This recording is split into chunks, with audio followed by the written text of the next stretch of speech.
What's up everyone, Darcblade here with another Hunter's Guide to Monster Hunter Rise Sunbreak. In this video, we're going to be bringing you an endgame build, this time for the dual blades. Now what is an endgame build? Well, it's a build that is constructed from some of the rarest armor, weaponry and decorations in the game. They also feature talismans as well as Krios crafting, but when it comes to the Krios crafting, it's not to the extent where every single piece of armor features rare skill augmentations. As always, if you find these videos helpful, informative or even entertaining, please consider leaving a like on the video as well as subscribing to the channel, as I try to bring you a variety of builds for a variety of different playstyles. Now when it comes to the dual blades in Monster Hunter Rise Sunbreak, they're one of my favourites. They're fast, manoeuvrable and specialise in dealing elemental damage. They also have some of the most useful silkbind moves in the game, allowing the dual blades to deal more damage as well as granting them utility and survival. And so with that, I present to you the Mantle dual blade build. This build is a DPS dual blade build that enhances the various silkbind moves that the dual blades have available to it. So for this build, you'll need the following. First of all, you'll need the Risen Kushala Glare, the Lambent Halberg, the Risen Kushala Grande, the Omnio Eteobi, and the Risen Kushala Crus.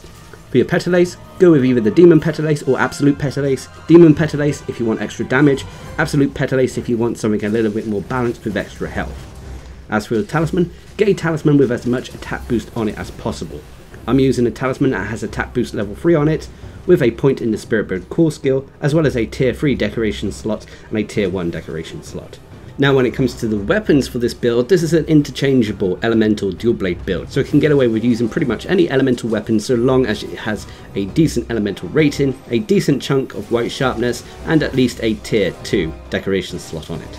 For the demonstration of this build, I'll be showing off the Diora's Ventus dual blades, which is the Kushala Daora dual blades, and so this is an ice build.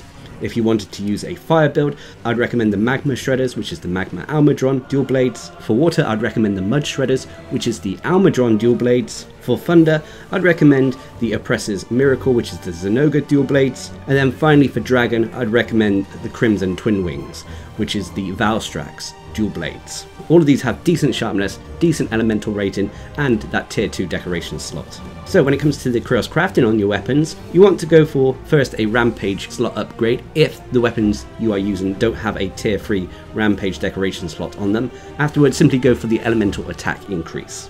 As for the Rampage skill itself, you have a few options available to you with the dual blades in all honesty. First of all, if you're going up against monsters who are weak to the elements, I'd recommend going for the Elemental Bane to increase our elemental damage. If not, then I'd recommend going for the Diora's Soul, which will increase our affinity as we land continuous hits on a monster, which is exceedingly easy for the dual blades.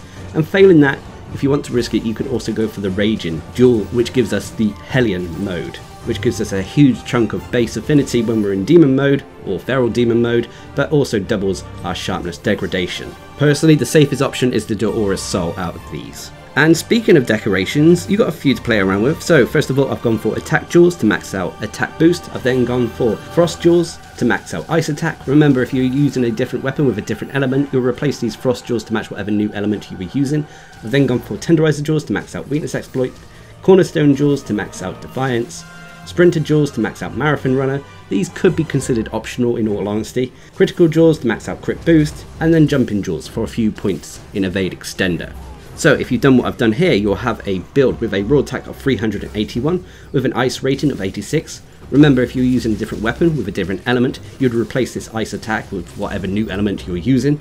You'll also have a decent chunk of purple sharpness, although with some weapons this may only be white sharpness, which can potentially be 65% affinity when you take into account agitator and weakness exploit. You also have a very strong defense of 833, which can potentially be higher when defiance kicks in. That is strong against fire and water, but unfortunately weak to the other elements. As for the switch skills, they're down to personal preference, but with this build I will recommend taking the Shrouded Vault, as this is one of our key defensive skills with this build. And speaking of skills, first of all you have attack boost at level 7, increasing the raw attack of this build, and at level 4 or above grants us a percentage bonus to our raw attack. You'll then have Agitator at level 5, which is a skill that kicks in whenever a monster becomes enraged. When this happens, we'll gain increased raw attack and base affinity. You'll then have Ice Attack at level 5, increasing the ice rating and ice damage of this build. As I've said multiple times already in this video, if you're using a different weapon with a different element, you'd replace Ice Attack with whatever that new element is. So say you're using a fire weapon, it will be Fire Attack at level 5. Anyway, you'll then have Defiance at level 5, which again is a skill that kicks in when a monster becomes enraged. When this happens, we'll gain increased defense as well as immunity to monster roars, wind effects, and tremors. You'll then have critical boost at level 3, which is a skill that increases the damage of our attacks when they crit a monster, but only applies to the raw portion of an attack, not the elemental portion, as in the case of this build. You'll then have weakness exploit at level 3, which is a skill that increases our affinity when we're attacking monster weak points. This can be up to 50% with weakness exploit at level 3. You'll then have Marathon Runner at level 3, which is a skill that slows down the stamina depletion when we use skills that continuously drain our stamina, as in the case with the Dual Blades this would be Demon Mode or Feral Demon Mode. Anyway, next up is Wirebug Whisperer at level 3, which is a skill that reduces the cooldown on our Wirebugs, allowing us to use our Silkbind attacks more often. It also allows us to hold additional Wirebugs for longer periods of time, and this also works well in unison with the Wind Mantle skill, which we'll talk about in a second. You'll then have Burst at level 3, which is a skill that when continuously landing attacks on a monster, it will gradually increase our raw attack and elemental attack against the monster. You'll then have Wind Mantle at level 3, which is the namesake of this build. Wind Mantle is a skill that when we use a Silkbind move, it boosts our Wirebugs. You can see them turn green at the bottom of your screen. This further reduces the cooldown on our Wirebugs, allowing us to use our Silkbind attacks and moves more often, and this effect is further enhanced should we continuously land attacks on a monster. However, the effect will be removed as soon as we sheathe our weapon. So sometimes when we get knocked on our butts, it's better not to use the Wirebugs to get up straight away, as we will lose the Wind Mantle buff and have to reapply it. But of course, it depends on the situation during the hunt. Anyway, next up is Evade Extender at level 2, increasing the distance at which we dodge and evade, a very useful quality of life and defensive skill. You'll then have Sneak Attack at level 1, which is a byproduct of the armor we're using. That increases the raw attack damage when we're attacking them from behind.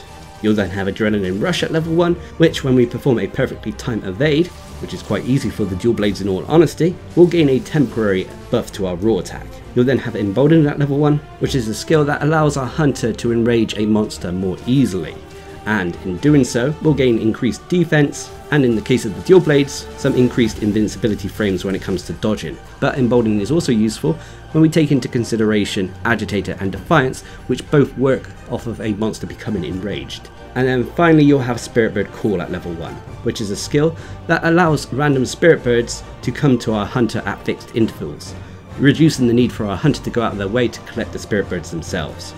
So those are all the essential skills for this Wind Mantle Dual Blade build.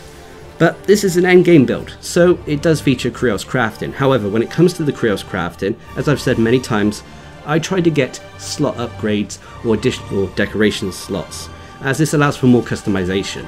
Yes, sometimes I do get rare skills when it comes to Krios crafting, but for the most part I aim for those decoration bonuses. So for the Risen Kushala Glare, I've got a tier 4 decoration slot upgrade. For the Lambent Halberg, I've got a tier 4 decoration slot upgrade as well as an additional tier 1 decoration slot. With the Risen Kushala Grande, I've got a point in the attack boost skill.